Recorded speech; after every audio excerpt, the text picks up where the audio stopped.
berez, liburu honen abia puntua Peio Manterolaren masterrai amaierako lan bat da.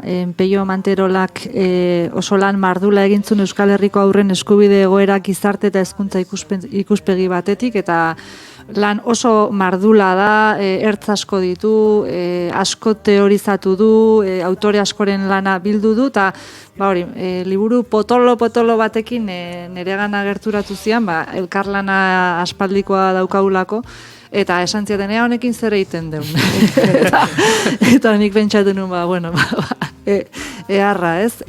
Kontua da, lan mardul horretan, badaudela ideia oso interesanteak, galdera asko pizteko txispa diala, baina hoiek modu askoz arinagoan edo irakurterrazagoan edo jaso behartziala ikusi genuen, ez? Orduan pixka bat egin detena da Peioren lan mardul hortatikan ari batzuk atera, ari mataza batzu hoiei tira egin, eta pixka bat nik gorputzean nitun sensazio batzuekin, ze Bizipozako elkarteekin harremana badaukat, horren guztiaren nahasketa bat izan da, ez? Orduan Peioren lana dago oinarrian, baina pixka bat nire begietatik edo nire galbaetik pasata, eta saiatu naiz modu arinago batean jende guztiaren gana iristeko moduko ideiak dialako. Importantea dalako denok buruan izatea hori, munduak guztiontzat beharko luke. Lehenengo galdera hori da, ez? Ados gaude hortan, denontzako mundu bat eraiki behar deuta, karos, seguraski denak baietz esango dugu inongo zalantzari gabe, ez?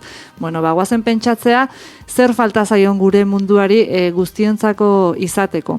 Eta gero nik ustez liburua badala, eta seguraski Leirek hori hobeto esango dula, baina pauso bat aurrera begira ere, Bizipoza elkarteak urte asko daramatza lanean, izaera bereziko elkarte hoien beharrak entzuten, biltzen askotan, bozgorailu lan hori egiten, eta hori guztia egiten du voluntariotza oinarrituta. Eta voluntariotza zalantzari gabe oso balio interesantea da, ez? Nik nahi dut jendarte bat empatian gainean eraikia, elkartasunaren gainean eta voluntariotzaren gainean. Baino, eta hori da pixka bat orain planteatzen dan urratsa, hori da behar deguna edo benetan justizia soziala betetzen dan jendarte bat, eta gero beste guztia hori ez dut esango adornatzeko, baina bai goxatzeko edo janzteko, edo justizia soziala hitz egiten hasteko garaia dela erabaki du ustez Bizipoza elkarteak, eta pixka bat jardunaldiak ere hortik dijoaz, ez? Oso ondo, voluntarioena oso ona da eta beharrezkoa da,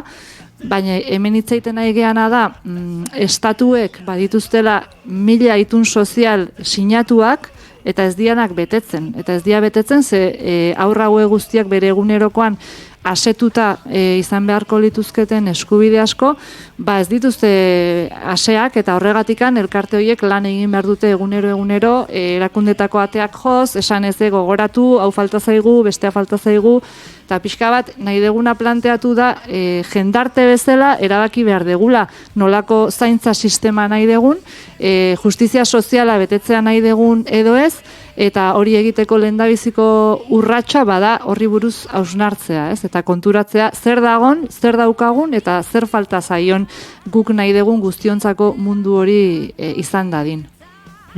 Leire, Amaoiak berak aipatu du, zuk orain hobeto esplikatuko diguzula, baina liburuaren aurkezpenean aipatu zenuten, nolabait ere liburu hau azken urteetako lanaren emaitza bat badela, eta baita ere aurrera begirako lan hildo batzuk finkatu dizkizuetenak. Oso finkatuta oso zehazit duzue aurrera begirako lan hildo hiek?